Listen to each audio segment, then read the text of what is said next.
Okay, we have another 4-star review. This is a kind of a long one, so I'm going to try to get through as much as possible.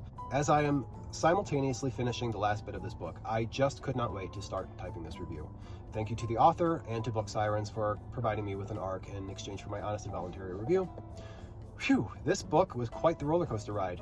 I almost feel like I have whiplash from the time travel aspect, which was a theme that I was, at first, a bit unsure of, but Weston really pulled it off remarkably well. For the characters in the book, I found a lot of them to be mostly unlikable, especially in the beginning. As the story progressed, I could somewhat come to an understanding of how and why some of the present-day characters might say and do the things that they did, but still think that they were pretty horrible. Our protagonist, Magda, is no saint. But I have to say, I could sympathize way more with her, and she was treated pretty awfully for things completely outside of her control. Sarah was a terrible friend, is the hot take that I will not back down from. I really appreciated the relationship she had with her brother, as he seems to have been the only person that was really, truly her family, and in some ways, her true best friend. On to the plot. The story really evoked the feeling and vibes of a slasher film, but with time traveling and paranormal elements. And while there was a lot of switching back and forth between times and character perspectives, I found I was still able to mostly follow along. Part of the thrill of the story was piecing together what was really happening in the past and how it connected to the present.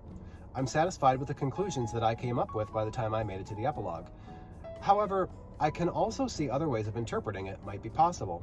Would love to discuss it with anyone else. Feel free to comment or message me. So, overall, I had a blast reading You Are All Charlotte. If you are a fan of the horror genre, and especially slashers, this might be for you.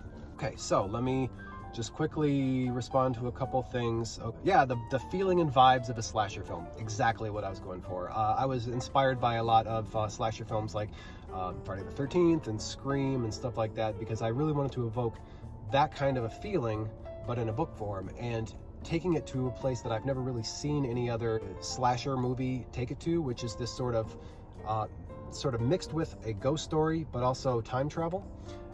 And as I talk about in the afterword at the end of the book, this was inspired by a nightmare that I had where I was actually traveling back and forth through these portals in a house, and there was a serial killer running after me. So blame my brain for the sort of connection that it made there between the paranormal stuff and the slasher film, but that's where it came from.